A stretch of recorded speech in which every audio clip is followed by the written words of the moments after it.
नमस्कार। आज हम बात करने जा रहे हैं बजट के बारे में और आज हमारे साथ हैं डन एंड ब्रैडस्ट्रीट के global chief economist mister Arun Singh ji. Arun Singh ji, बहुत-बहुत स्वागत है आपका हमारे शो पे। सर, जैसा कि इकोनॉमी सर्वे आया और इकोनॉमी सर्वे ये दर्शा रहा है कि अपना कमिंग ईयर का जो ग्रोथ है, वो स्केल डाउन होके अराउंड 8.8 से 8.5% के बीच में होगा and this fiscal we are going to close around 9.2 fiscal. So how optimistic are you? क्योंकि ये जो साल हमने स्टार्ट किया था, हमने देखा था कि अपना जो ग्रोथ टारगेट था was around 12% even by the World Bank. तो स्केल डाउन के पीछे क्या रीजन है and what is your estimates? So देखिए, थैंक यू पीयूष जी, मुझे बुलाने के लिए ये शो पे। देखिए, जो जीडीपी डेटा आया है वो कोई, अगर न्यूट्रल टर्म्स में देखें तो सरप्राइजिंग नहीं है।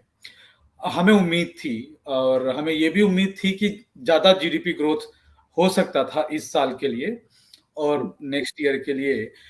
पर जो थर्ड वेव का रिस्क हुआ पिछले कुछ महीनों में, उसके वजह से थोड़ा-सा टेपर डाउन करना पड़ा जीडीपी फोरकास्ट। और हमने भी, बहुत सारी इंटरनेशनल एजेंसीज इंक्लूडिंग डीएनबी ने जीडीपी प्रोजेक्शन थोड़ा-सा टेपर डाउन कर दिया है।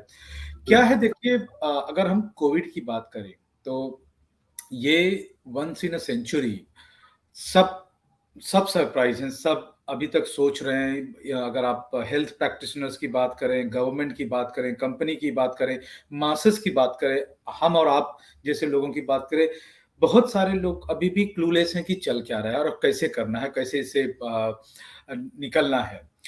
तो फर्स्ट वेव था तो उसमें हमने थोड़ी बहुत लर्निंग गैदर की और इकोनॉमी को रिवाइव करने की कोशिश की।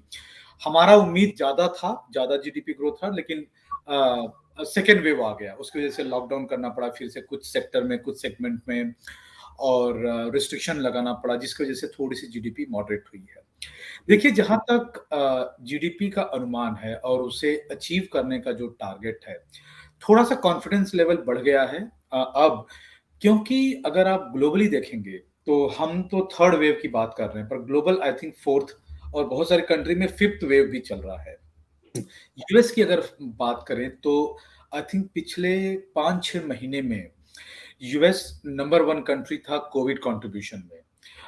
इन टर्म्स ऑफ द पॉपुलेशन उतने ज़्यादा नहीं है, पर फिर भी नंबर ऑफ कोविड पेशेंट थे वो बहुत ज़्यादा थे पिछले 5-6 महीनों में। यूके, फ्रांस, जर्मनी, बाकी सब यूरोपियन कंट्रीज़ ने देखा है। एक बात हमने वेव में नोटिस की है कि अब कोई ज़्यादा सीवियर लॉकडाउन और रिस्ट्रिक्शन की बात नहीं कर रहे हैं।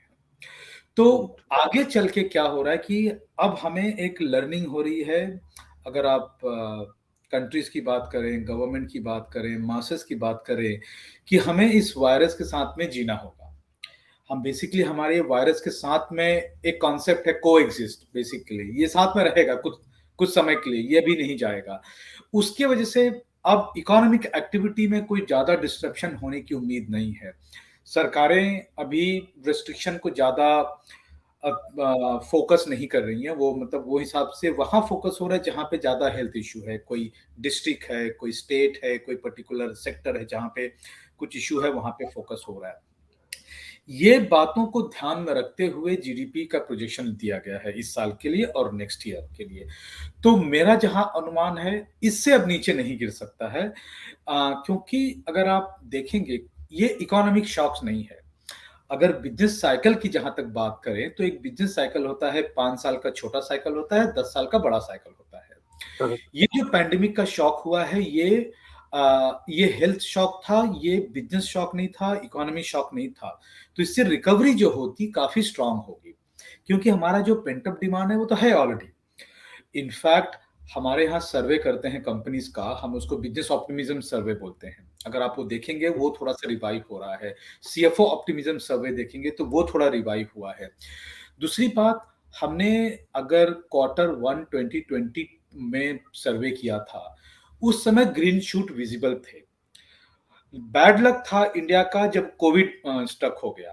तो इकोनॉमी के हिसाब से अगर देखेंगे तो एक ऑप्टिमिज्म है, एक रिवाइवल प्लान है और वो ग्रो होगा। बस खाली पैंडेमिक को कंट्रोल होने की ज़रूरत है। बट आज अगर देखेंगे तो मुझे नहीं लगता है कि सरकारें और कंपनीज और मासेस ज़्यादा फोकस कर रहे हैं पैंडेमिक में। सो रिस्ट्रिक्शन नहीं होगा, कितना भी वेव हो स्मॉलर धीरे धीरे सबसाइड होगा, अनलेस कोई डेथ थ्रेट ना हो या कोई मोर्टेलिटी रेट और फैटिलिटी रेट अगर बढ़ेगा तो शायद कुछ रिस्क हो सकता है। बट अगर सब चीज को अगर मैं कंट्रोल में करके देखूं तो मुझे लगता है कि जो नंबर गवर्नमेंट ने पब्लिश किया है वो अचीवेबल है। तो आप इसको कंजर्वेटिव फिगर मानते हैं? 8.5% growth is like quite achievable and you are optimistic about that? जी हाँ, आई थिंक इससे ज्यादा हम उम्मीद कर रहे थे थर्ड वेव के पहले। हो सकता है कि जनवरी का जो नंबर आएगा आईपी का और फरवरी का जो नंबर आएगा वो थोड़ा एक इंडिकेशन देख ले ओवरऑल नंबर पे। जहां तक मुझे उम्मीद है, मुझे लगता है इससे नंबर थोड़ा ज्यादा ही हो सकता है, कम नहीं होगा इससे। सर लास्ट ईयर के बजट में हमने देखा, जब हम कोविड के बाद first budget once in a century जैसा बोला जा रहा था, हमने प्रेजेंट किया फाइनेंस मिनिस्टर ने, तो उसमें उन्होंने it was a very bold budget no doubt, जिसमें उन्होंने फिस्कल डेफिसिट का ख्याल नहीं रखा था। We slipped on the fiscal deficit part because growth को रिवाइव करना था। तो इस साल का बजट आपको कैसा दिख रहा है? कि do you think that there is a scope for further slippage on the fiscal deficit part और सी विल बैलेंस इट? देखिए, जहां तक स्लिपेज की बात है, देखिए स्लिपेज होगा और उसका रीजन भी है। अ, ये स्लीपेज तो पहले भी एक्सपेक्टेड था। अब वो स्लीपेज काफी प्रोमिनेंट हो गया है और कंफर्म्ड हो गया है ये थर्ड वेव के बाद में। क्यों? अगर देखेंगे तो एक फाइन बैलेंस होता है, वो सरकार को बना के चलना होगा। सोशल एक्सपेंडिचर और कैपिटल एक्सपेंडिचर। अब कैपिटल एक्सपेंडिचर का जो अमाउंट है उसे आप कम नहीं कर सकते हैं, क्योंकि वो मल्टीप्लायर इम्पैक्ट इकोनॉमी में देगा। उससे ज़्यादा नौकरियां आएंगी, ज़्यादा जॉब्स होगा, कंजम्पशन और डिमांड बढ़ेगा। वो कम नहीं कर सकते, उन्हें कैपेसिटी पे स्पेंड करना पड़ेगा। अब एक दूसरा सरकार को पुश आया है, शॉक आया है, वो पैंडेमिक में हेल्थ एक्सपेंडिचर, सोशल एक्सपेंडिचर। अगर आप देखेंगे थोड़ा सा अनएम्प्लॉयमेंट रेट पे भी कंसर्न हुआ था लास्ट ईयर, तो जॉब क्रिएशन एक एरिया है जो उभर के आया है और जिसे सरकार को काफी फोकस करना पड़ेगा इस साल, और उन्होंने किया है पिछले साल और इस साल ज्यादा करना पड़ेगा। तो सोशल एक्सपेंडिचर जो है उस पे आपको थोड़ा सा पैसा ज्यादा देना होगा इस साल, और जिस हिसाब से हमने स्पेंड किया लास्ट ईयर, इस साल भी करना पड़ेगा। और कैपिटल एक्सपेंडिचर से आप कम नहीं कर सकते हो। एक तो वो है। दूसरा, आपका जो क्या बोलते हैं, जो रिवाइव करने का सेक्टर है, सेगमेंट है, वो है स्मॉल कंपनीज। स्मॉल कंपनीज का अगर आप देखेंगे तो उन्हें अभी भी हैंड होल्डिंग की जरूरत है। वो अभी भी क्राइसिस से अभी उभर के नहीं आए हैं। बहुत सारा पैरामीटर है जो इंडिकेट करता है कि उन्हें सपोर्ट की जरूरत है। तो आप उनको, उनकी तरफ से आप पूरा निग्लेक्ट नहीं हो सकते हो, उन्हें सपोर्ट करने की जरूरत है। दूसरा, अगर आप देखेंगे तो बैंकिंग सेक्टर में ऑलरेडी स्ट्रेस है, बहुत सारा ट्रबल्ड है, एनपीए बढ़ने की ज्यादा उम्मीद है, और वहां पे भी बैंकिंग सेक्टर को भी सपोर्ट करने की जरूरत है। तो देखिए, बहुत सारा एक्सपेंडिचर का प्लान है और इनकम ज़्यादा लग नहीं रही है इस समय। और GST contribution, GST payment I think काफ़ी ज़्यादा बढ़ गया है और रिकॉर्ड है। बट देखिए कि आपका जीएसटी है, आपका प्राइवेटाइजेशन उसी उतना हिसाब से नहीं चल रहा है, सो आपको रेवेन्यू पूल है वो काफ़ी कम है और काफ़ी बजटेड है और लिमिटेड है। तो आप एट द सेम टाइम आप एक्सपेंडिचर कम नहीं कर सकते हो, क्योंकि पैंडेमिक से हम अभी भी उभर कर नहीं आए हैं। तो जो फिजिकल स्लीपेज है वो पॉसिबल है, वो गिवन है। अब अपने हमको नेक्स्ट ईयर की अगर बात करें तो नेक्स्ट ईयर भी गवर्नमेंट जो फिजिकल डेफिसिट का टारगेट लेंगे मोरलेस सेम ही लेंगे जो इस साल का हमें आया है। एक 0.2 0.1% थोड़ा सा वेरिएशन हो सकता है, क्योंकि नेक्स्ट ईयर भी, अब मैं जैसे मैंने बोला कि एमएसएमई को सपोर्ट करना होगा, आपको जॉब क्रिएशन सपोर्ट करना पड़ेगा, आपको मार्जिनलाइज्ड फार्मर्स को सपोर्ट करना पड़ेगा, अनऑर्गेनाइज्ड लेबर को सपोर्ट करना पड़ेगा। बहुत सारे जो स्मॉलर सेगमेंट हैं एमएसएमई जो उभर के आया है, इन्हें, इनसे आप सपोर्ट विड्रॉ नहीं कर सकते, वो कंटिन्यू करना पड़ेगा। और सरकार अफोर्ड भी कर सकती है।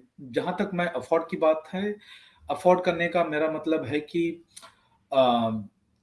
देखिए, अगर इकोनॉमी आपकी सही नहीं कर रही है तो फिस्कल कंसोलिडेशन प्लान लेके आप क्या करेंगे? आपको पहले इकोनॉमी को ट्रैक पे लाना पड़ेगा। अब जैसे इकोनॉमी ट्रैक पे आ गई, उसके बाद में आप फिस्कल कंसोलिडेशन प्लान की बात करते हैं। आज के डेट में हम 9% टू ग्रोथ की बात करें या 8.5% ग्रोथ की बात करें, वो सही है। बट ज़्यादातर हमें उस सस्टेनेबल ग्रोथ की बात करना पड़ेगा कि उसके बाद क्या? उसके बाद क्या बेस इफेक्ट की वजह से जीडीपी डेटा नीचे गिर जाएगा कि फिर हम 8% 9% ग्रोथ की बात कर सकते हैं उसके बाद आने वाले सालों में कि नहीं?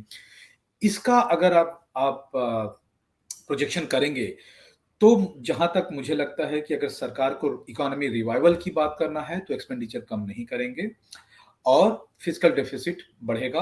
बढ़ेगा मतलब स्लिपेज होगा वहां पे। और फिस्कल कंसोलिडेशन का जो प्लान है फिस्कल ईयर 2026, वहां तक थोड़ा सा रिस्क है अचीवमेंट का, जो फिस्कल कंसोलिडेशन का प्लान है, एफआरबीएम टारगेट।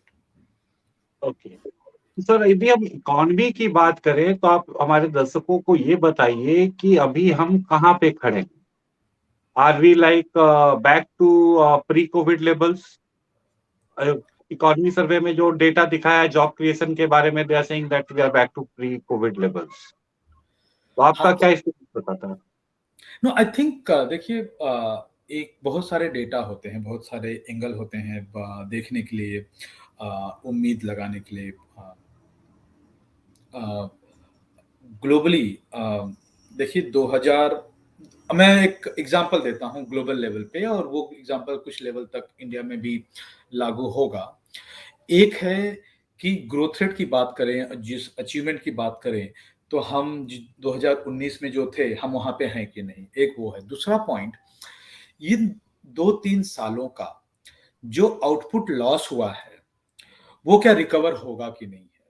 जैसे 2019 में जिस हिसाब से हमने ग्रोथ प्रोजेक्शन लिया था वर्ल्ड मैप में पूरी दुनिया के हिसाब से, और 2020 में जो मॉडरेशन हो गया, जो डिक्लाइन हो गया, जो इकोनॉमी आउटपुट गिर गया, और उसके बाद में फिर रिकवरी हुई, 2022 तक की हमने रिकवरी लिया था। तो 2020, 2021, 2022 3 साल का हमने एस्टिमेट किया था ग्लोबल लेवल पे। जी। हमने जो देखा 2022 में उम्मीद थी कि 2019 के लेवल पे पहुंच जाएंगे, और इंडिया में नहीं वही है कि 2022 में हम जो देख रहे हैं वो 2019 के बराबर पहुंच गए हैं, बहुत सारे पैरामीटर की बात करें, प्रोडक्शन, जीडीपी, जो भी है। बड़े जो लॉस है ग्लोबल लेवल का, जो हमने लॉस देखा है, वो लॉस इतना था कि उतने में पूरा यूरोपियन यूनियन का 80% आउटपुट जो आज है वो हमने खो दिया। यूरोपियन यूनियन की पूरी आप रीजन बात करेंगे, 80% पूरा आउटपुट खो दिया, ये because of the pandemic. India में भी वही है। हमने हमारा इनकम जो लॉस्ट हुआ है वो रीगेन नहीं होगा। हाँ, बट इकोनॉमी आउटपुट पर्सपेक्टिव से अगर देखेंगे तो हम 2019 के लेवल पे पहुंच गए हैं, और आई थिंक जब अगला साल आएगा उससे अच्छे हो जाएंगे। बट जो पेस हुआ है आप देख सकते हैं, जो पेस है काफी स्टेबल रहा है, मतलब हमने ग्रो नहीं किया वो हिसाब से। तो अगर लेमैन के हिसाब से देखेंगे तो हाँ, हमने 2019 का लेवल हमने अचीव कर लिया है, वो अच्छी बात है। बट अगर ओवरऑल फ्यूचर की बात करेंगे तो हम 2-3 साल पीछे हो गए ग्रोथ के हिसाब से, क्योंकि हम आज जो ग्रोथ अचीव किया है वो ग्रोथ हमें 2020 में ही अचीव कर लेना चाहिए था, बट पैंडेमिक की वजह से ये हो गया। सो दोनों तरह से हम इसे देख सकते हैं। एक पॉजिटिव है कि हम फिलहाल पैंडेमिक को भूल सकते हैं, हम पैंडेमिक हमारे पीछे चला गया है, अब हम ऊपर आ गए। दूसरा, अगर जो लॉस हुआ है इकोनॉमिक आउटपुट का, वो रिकवरी में उसे काफी समय लगेगा। सर, तो अभी हमारे इकोनॉमी में what are the pain points जो अभी भी रिकवर नहीं हो पाए हैं, या the sectors which are still struggling to come out, and what would be your suggestion to revive them? देखिए, बहुत सारे सेक्टर्स हैं। इसमें हम कैसे रखते हैं कि हमने 2x2 मैट्रिक्स की अगर बात करेंगे तो 2x2 मैट्रिक्स में कैसा है, चार चार आउटपुट निकल के आता है। इसमें से कुछ सेक्टर ऐसे हैं जो पैंडेमिक के पहले भी ट्रबल्ड थे और पैंडेमिक के बाद भी ट्रबल्ड में हैं। कुछ ऐसे सेक्टर थे जो पैंडेमिक के पहले ट्रबल में थे, बट पैंडेमिक के बाद में थोड़े अच्छे रिवाइव हो गए और अच्छे करने लग गए। कुछ ऐसे सेक्टर थे जो पैंडेमिक के पहले अच्छा करते थे, बट पैंडेमिक के बाद में थोड़ा-सा डिटेरियोरेट हो गए क्योंकि वो कॉन्टैक्ट इंटेंसिव थे। कुछ ऐसे सेक्टर थे जो पैंडेमिक के पहले अच्छा करते थे और पैंडेमिक के बाद भी अच्छा करते हैं। देखिए फार्मास्यूटिकल हो गया, आईटी हो गया, केमिकल हो गया, ये सब सेक्टर्स अच्छे कर रहे हैं, काफ़ी ग्रोथ है इनमें क्योंकि आई थिंक अगर पैंडेमिक में भी देखेंगे तो इनमें डिमांड काफ़ी देखने को मिला है। कॉन्टैक्ट इंटेंसिव सेक्टर की बात करेंगे तो जो मीडिया एंड एंटरटेनमेंट की बात करेंगे, हॉस्पिटैलिटी की बात करेंगे और ट्रांसपोर्टेशन टू सम एक्सटेंट अगर देखेंगे तो ये ट्रबल है, काफ़ी ट्रबल है। इसमें से रिस्क ऑफ बैंक्रप्सी जो अगर बात करेंगे तो काफ़ी बढ़ गया है। ये अभी तक मास्क है, इंडिया में नहीं, बाकी दुनिया में भी अगर देखेंगे तो इसे मास्क करके रखा गया है। सरकार इसे सपोर्ट कर रही है, थोड़ा-सा रिलैक्सेशन है, थोड़ा-सा कुशन प्रोवाइड किया गया है सरकार की तरफ से, तो ये सेक्टर अभी भी ट्रबल में है। ज़्यादातर अगर फ़ोकस दें बाकी जब सेक्टर्स जो हैं, जो मैन्युफैक्चरिंग है, वो धीरे-धीरे रिवाइव हो रहे हैं। आई थिंक पीएलआई स्कीम जो सरकार ने चलाई है, फ़ोकस है, आई थिंक वहाँ पे थोड़ा-सा फ़ोकस है ज़्यादा, वो चल रहा है। कॉन्टैक्ट इंटेंसिव सेक्टर्स का प्रॉब्लम ये है कि वो रिस्क ऑफ स्प्रेड बहुत ज़्यादा है पैंडेमिक की वजह से और न्यू वेरिएंट की वजह से, तो उन्हें रिस्ट्रिक्शन में अभी भी रखा गया है, पर उनकी बैलेंस शीट धीरे-धीरे ब्लीड हो रही है। और उन सेक्टर्स को सपोर्ट करने की ज़्यादा ज़रूरत है, जहाँ तक बात है emergency line of fund, some concession in terms of fiscal support, banking की तरफ से कुछ सपोर्ट कर सकते हैं इन सेक्टर्स को और उन्हें थोड़ा-सा डिजिटल चैनल में या दूसरे मोड ऑफ डिलीवरी में जहाँ तक ट्रांसफ़र हो सकते हैं, वहाँ पे है कर सकते हैं। एंड ऑफ द डे अगर आप देखेंगे तो ज़्यादा करके इन सेक्टर्स को मॉनेटरी सपोर्ट की ज़्यादा ज़रूरत है। एक्सटेंडेड सपोर्ट अभी भी एनपीए डिक्लेयर करने की ज़रूरत नहीं है उन्हें, इन सेक्टर्स को कैपिटल सपोर्ट कर सकते हैं, ह्यूमन सपोर्ट कर सकते हैं, ट्रेनिंग सपोर्ट कर सकते हैं, specially in the MSME segment क्योंकि वहाँ पे ब्लीडिंग ज़्यादा हो रही है। करेक्ट। तो जो फंड के हिसाब से सपोर्ट है, एक हमारा मानना है fund of the fund scheme, वो आए जिसकी वजह से ये सेक्टर को डेडिकेटेड सपोर्ट मिले। सो एज़ आप उससे 2022 में भी सपोर्ट कर सकते हैं। 2022 में अगर आप देखेंगे, देखिए पैंडेमिक कहीं जाने वाला नहीं है। पैंडेमिक रहेगा और भी कुछ महीने तक रहेगा जब तक आप वैक्सीनेशन पूरी तरह से कंप्लीट नहीं करते हो।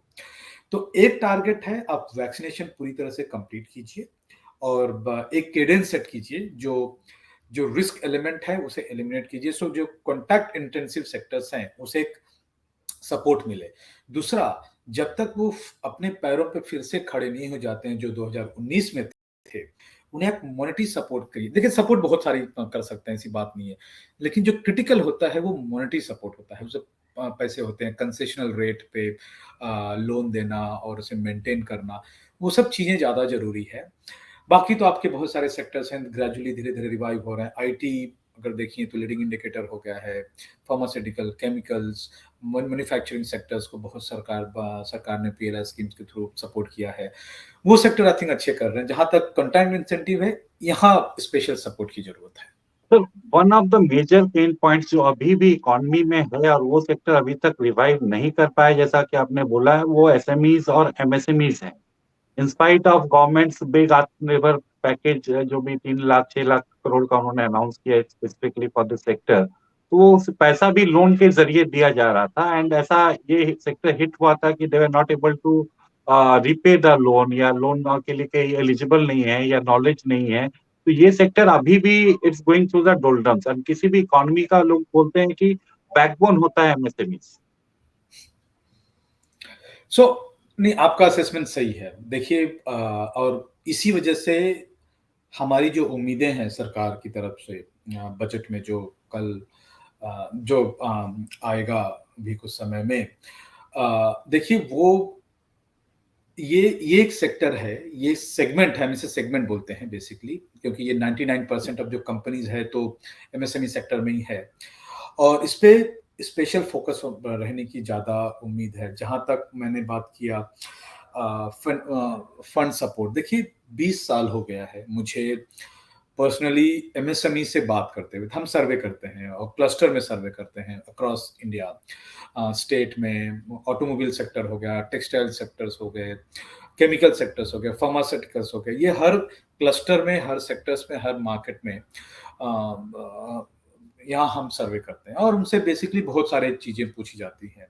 उसमें से एक चीज़ पूछी जाती है कि आपके पास में ऐसी क्या तकलीफ है, क्या चैलेंजेस है जिसकी वजह से आप ग्रो नहीं कर पा रहे हो, स्केल अप नहीं कर पा रहे हो, स्मॉल से मीडियम, मीडियम से लार्ज, माइक्रो से स्मॉल, स्मॉल से मीडियम और मीडियम से लार्ज। जो सेगमेंट होता है ग्रोथ का वो बहुत ही लिमिटेड है इंडिया में। तो पूछा, देखिए बहुत सारी प्रॉब्लम उन्होंने हाईलाइट की। दो स्पेसिफिक प्रॉब्लम उन्होंने हाईलाइट किया था और वो कंसिस्टेंटली है 20 सालों से। वो है पेमेंट, द फंड सपोर्ट और दूसरा मार्केट सपोर्ट। ये दोनों को मैं बताऊंगा आपको। बेसिकली फंड सपोर्ट में आप मतलब अगर आप जानते हैं अच्छी तरह से कि ये सेक्टर एक, इन्हें वर्किंग कैपिटल की बात कर लें या फाइनेंशियल सपोर्ट की बात कर लें या लोन की बात कर लें ऑर्गेनाइज चैनल से, ये हमेशा स्ट्रगल में है।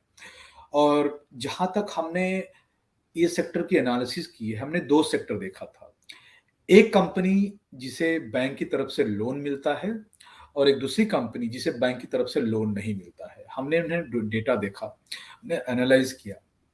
आप सरप्राइज रहेंगे कि जो स्मॉल कंपनीज है जिसे लोन पहले नहीं मिलता है और उसे लोन मिलने लग गया, तो रिटर्न ऑन कैपिटल एम्प्लॉयड अगर देखेंगे तो वो 19% था और जिस कंपनी को लोन नहीं मिला वो 2% था।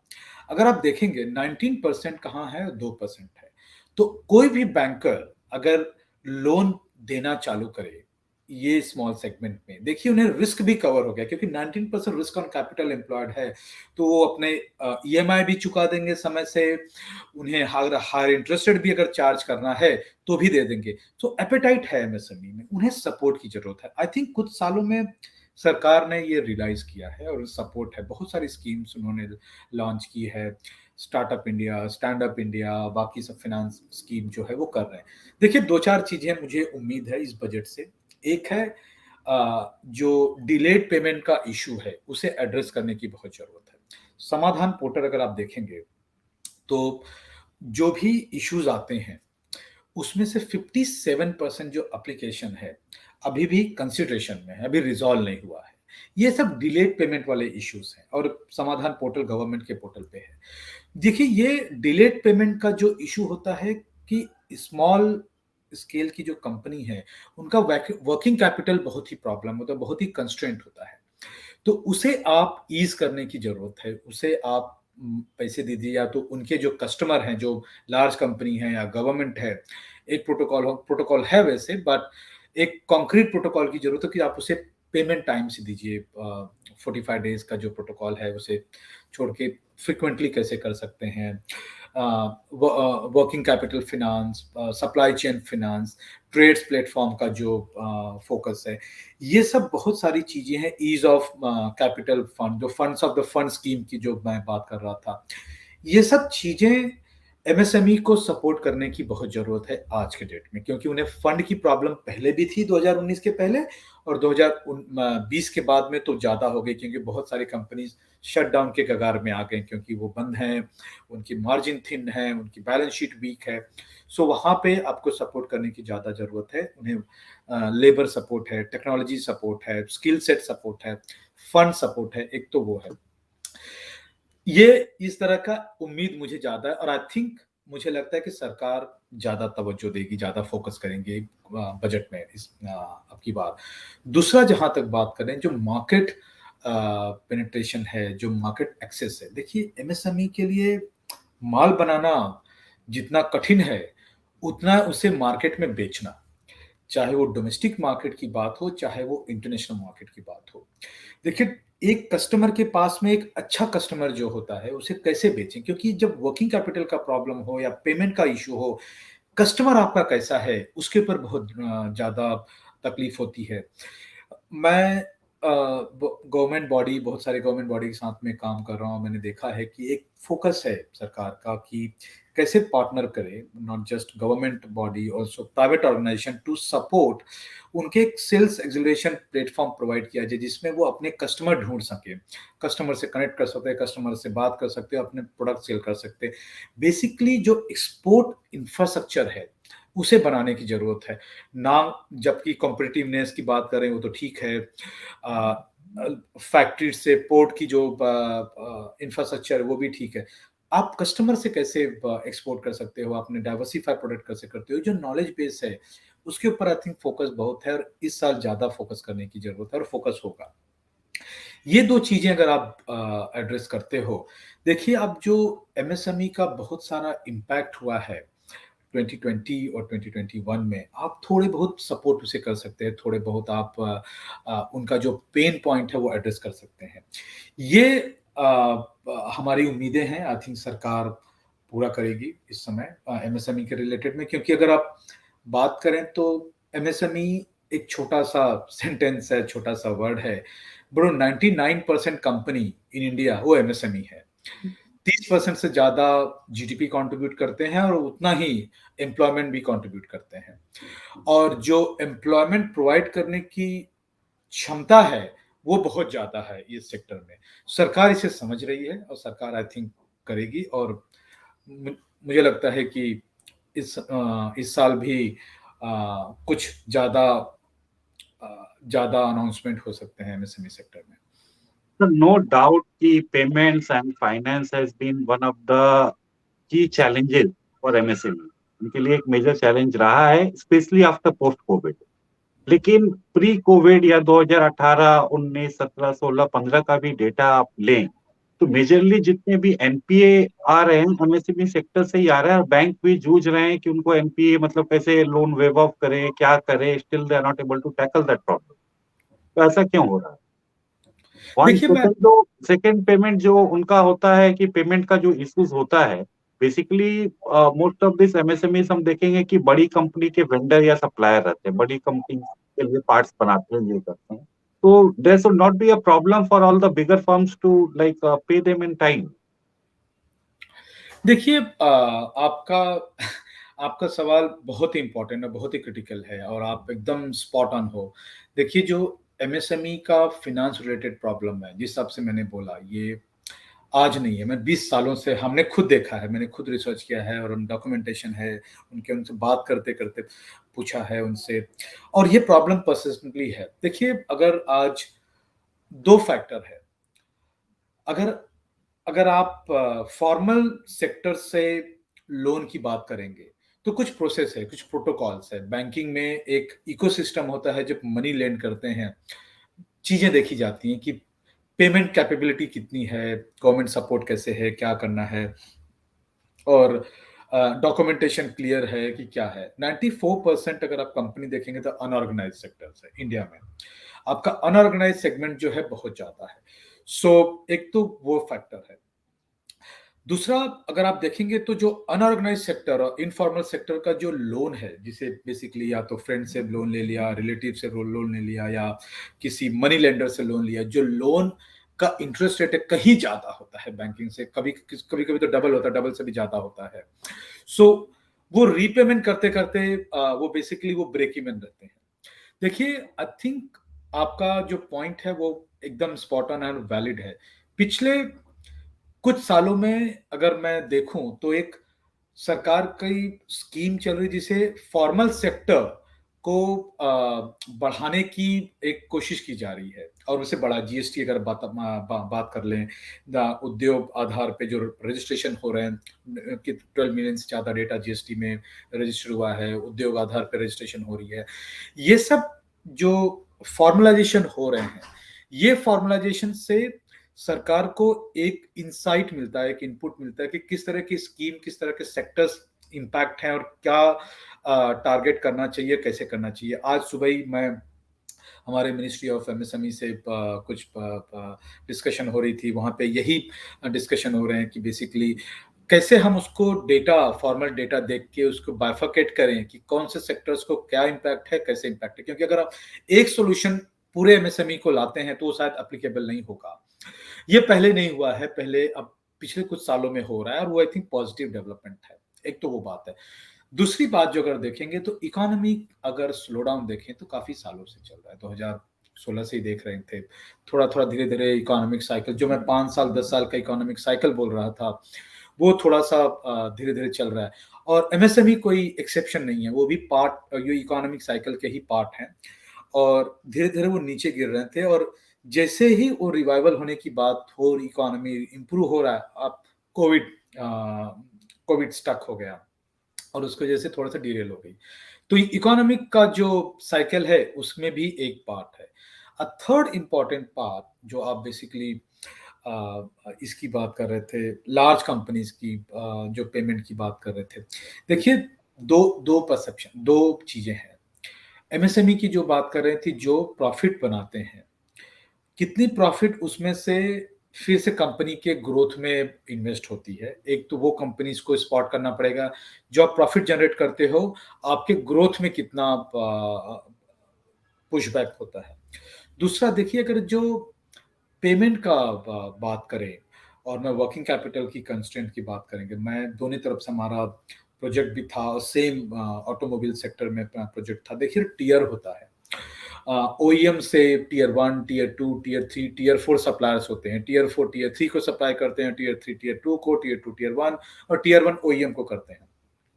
जो पेमेंट चेन होता है, वो सही है कि अगर आप मैन्युफैक्चर कर रहे हो तो आपको एक एक दो महीने के बाद में आप उसे एक एक रेगुलर कैडेंस में ला देंगे। लेकिन जो साइकिल अगर आप देखेंगे, कैश टू कैश वाली साइकिल, कि आपको वेंडर को जिस समय में पे करना है, आपको उसी समय पे कस्टमर से पेमेंट आ रहा है कि नहीं आ रहा है, वो एमएसएमई में देखिए बहुत ज्यादा डिस्टर्ब्ड है। आपका वेंडर का जो ड्यू डेट है वो आ गया है, आपको पे करना है, आपके कस्टमर के भी ड्यू डेट आ गए हैं। अब आपका वेंडर जो है, आप बार्गेनिंग कर सकते हो या नहीं बार्गेनिंग कर सकते हो, depending on the size of the vendor. But जो कस्टमर है वो लार्ज कस्टमर है, वहां पे देखिए जो एमएसएमई के जो बार्गेनिंग पावर होता है, वो कभी भी हमेशा एक थोड़ा सा एक लेवल आप बोलेंगे तो नीचे ही होता है। क्योंकि आप लार्ज कस्टमर है, आपको धंधा भी करना है, बिजनेस भी करना है, और आप उसे डेविएट भी नहीं कर सकते हैं। तो वो जो पैटर्न है, ओईएम से लेके टियर 4 तक का जो इनकम की कैटेगराइजेशन होती है कंपनीज की, वो इतने डिफरेंस होते हैं कि एक कंपनी से दूसरी कंपनी में पेमेंट जाने के लिए डिले हो जाता है। और कैश टू कैश साइकिल के चक्कर में वो, अगर आप देखेंगे तो उसके कारण आपका जो वर्किंग कैपिटल है वो काफी कंस्ट्रेंट है, और ये पिछले कुछ सालों से है।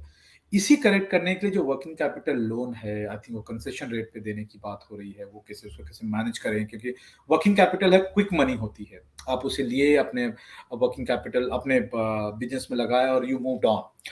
सो उसकी ज्यादा जरूरत है, और वो आई थिंक बैंक्स और सरकार काम कर रही है। देखिए, अब फॉर्मलाइजेशन जब हो रहा है, जब जीएसटी रजिस्ट्रेशन हो रहा है, सरकार के पास में डेटा है, सरकार की जो स्कीम अब धीरे धीरे लॉन्च होगी या इम्प्रूवमेंट होगी, वो टारगेटेड होगी, सेगमेंट के हिसाब से होगी, क्लस्टर के हिसाब से होगी, स्टेट के हिसाब से होगी, सेक्टर के हिसाब से होगी, और उसमें कुछ फायदा होते हुए उम्मीद है। उससे ज्यादा आई थिंक सबसे बड़ा फोकस की जरूरत है इस समय सप्लाई चेन फाइनेंस की, जिसमें एंकर कंपनी का बहुत बड़ा रोल है, जो लार्ज कंपनी है इसमें बहुत बड़ा रोल है। सरकार की तरफ से एक पुश होना चाहिए जो लार्ज कंपनी को हो, कि आप सप्लाई चेन फाइनेंस के प्लेटफॉर्म पे जाइए। वो विन विन सिनारियो है। देखिए, बैंकिंग फ्रेटर्निटी उसे फाइनेंस कर देती है, आपने इनवॉइस रेज किया, उसे फाइनेंस किया, और to end of the day anchor company ने उसे पे किया। देखिए, वो बहुत ही स्मॉल लेवल पे, बहुत ही उसकी ग्रोथ मैं बोलूं तो बहुत ही मिनिमल है इंडिया में। इसकी ग्रोथ आपको पुश करने की जरूरत है, क्योंकि यहाँ पे गारंटीड पेमेंट है। आपने सप्लाई चेन फाइनेंस कर दिया तो एमएसएमई को आज नहीं तो कल पैसा मिलेगा। उन्हें दूसरा भी है कि बैंक उन्हें हो सकता है 2 दिन में, 3 दिन में, 4 दिन में पेमेंट कर दे, depending on the interest rate. वो स्टिल भी गेनफुल है, क्योंकि वो डिस्काउंट देंगे, प्रीमियम देंगे, उससे आप मैनेज कर सकते हैं। देखिए, 2-4 चीजें हैं वो सरकार ने किया है। अब उसे थोड़ी सी फास्ट ट्रैक करने की जरूरत है। TReDS platform, supply chain financing, ये दो चीजें अगर करेंगे तो लार्ज कंपनी को आप पुश कर सकते हैं, आप ये प्लेटफॉर्म पे आइए, आप अपने कस्टमर को, अपने वेंडर को समय से पे कीजिए। एक तो वो है। दूसरा फॉर्मलाइजेशन, आई थिंक जो है वो हेल्प करेगा। लेकिन ये थोड़ी सी स्टोरी जो है, कुछ साल लग सकते हैं, 2-3 साल 4 साल लग सकते हैं। जो एक जो ग्रोथ वेव देखा है हमने दूसरी एडवांस और डेवलपिंग कंट्रीज में, वो ग्रोथ वेव आने के लिए 4-5 साल लग सकता है। लेकिन तब तक सरकार की सपोर्ट ही एक उम्मीद है। सर, एक बेसिक सवाल है जो मुझे परेशान करता है कि इंडिया में हम देखते हैं जो एमएसएमई के बारे में, इतने सारे एमएसएमई हैं, इतने साल से चल रहे हैं, and they contribute 30% to our GDP and are major employers. एक नया वेव अपने देश में हम देखे हैं, जो स्टार्टअप का जो वेव है। We have seen like 80-89 unicorns being created in the last 1 year. ठीक है, they have become reach $1 billion valuations. तो क्या ये टेक प्ले है, टेक्नोलॉजी जो एमएसएमई मिस करते हैं उसकी वजह से? क्योंकि ये नई नई कंपनीज अभी 5 साल पहले, 7 साल पहले सेटअप हुए, आज $1 बिलियन वैल्यूएशन के स्टेज पे आ गए in India. And where as this thousands and thousands of MSMEs are still like lagging behind. देखिए, आपका जो सवाल है वो एकदम वेरी इंपॉर्टेंट है। इसमें दो चीजें हैं। देखिए, ट्रेडिशनल कंपनीज की बात करेंगे तो टेक्नोलॉजिकल जो अडॉप्शन है, मैंने मैंने जैसे पहले बोला कि बहुत सारे चैलेंजेस उन्होंने फेस किया है। फिनांस और मार्केट एक्सेस दो टॉप थे। तीसरा स्किल और टेक्नोलॉजिकल अडॉप्शन अगर देखेंगे तो वो एक तीसरा चौथा प्रॉब्लम निकल के आता है।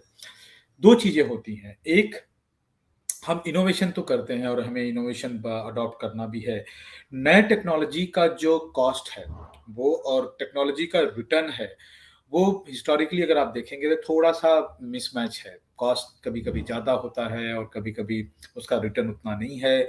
सरकार सपोर्ट करती है, उसे ज़्यादा सपोर्ट करने की ज़रूरत है। टेक्नोलॉजिकल अडॉप्शन रेट जो कुछ सेक्टर में है, कुछ सेगमेंट में है, काफ़ी, मैं बोलूँगा स्लो है। इसलिए कि अगर मैं 250 साल की बात करूँ, और मैं थोड़ी सी पीछे जाऊँगा और 250 साल की बात करूँगा, जो हम इंडस्ट्रियल रिवॉल्यूशन की बात करेंगे, इंडस्ट्री 1, इंडस्ट्री 2, इंडस्ट्री 3 और इंडस्ट्री 4 जो चल रहा है आज।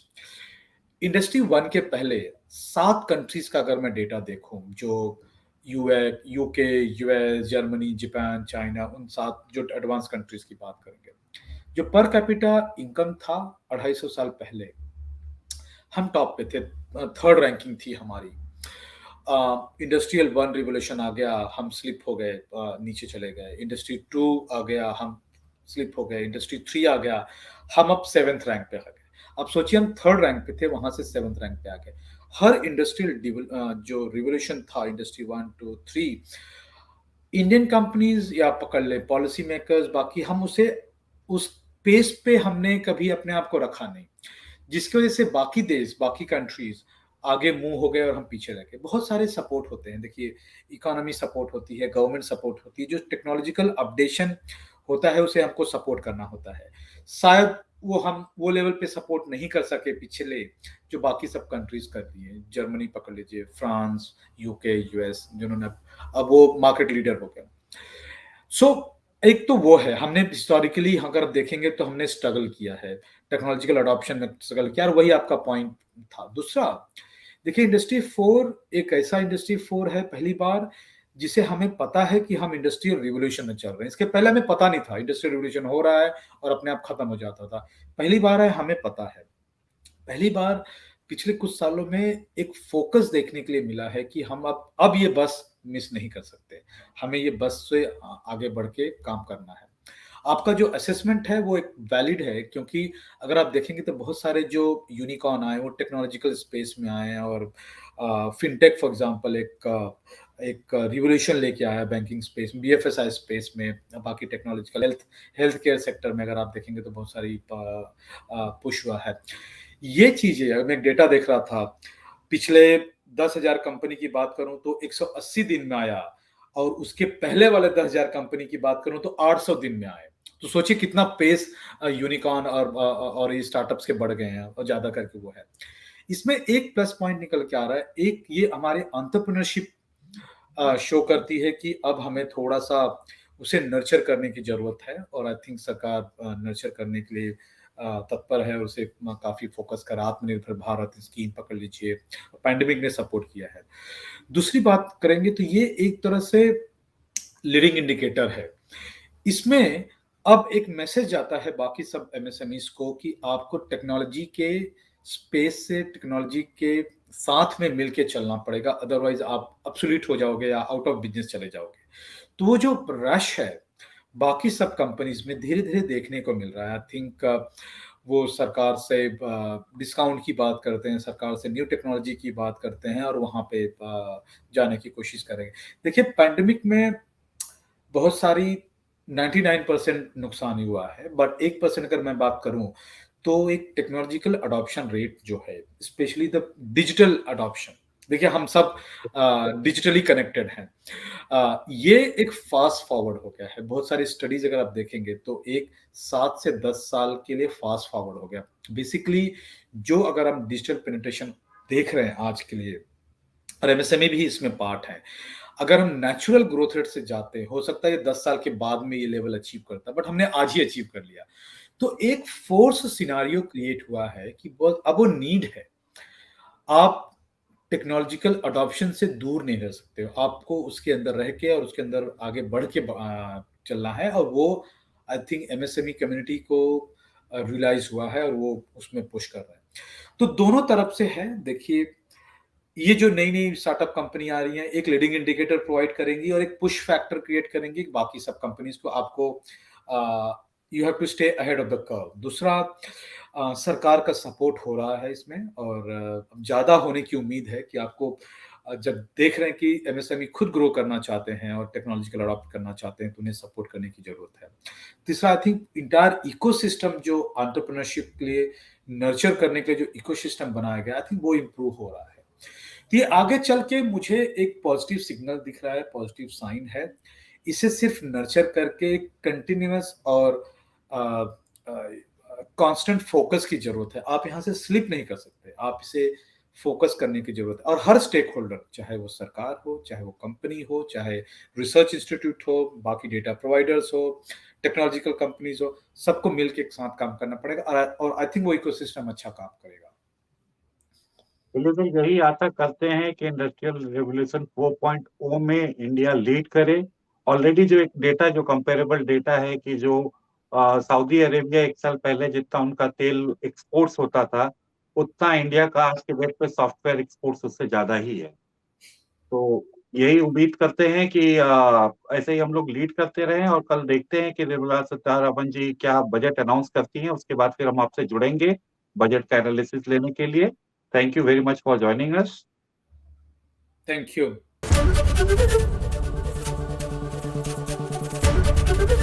ABP न्यूज आपको रखे आगे।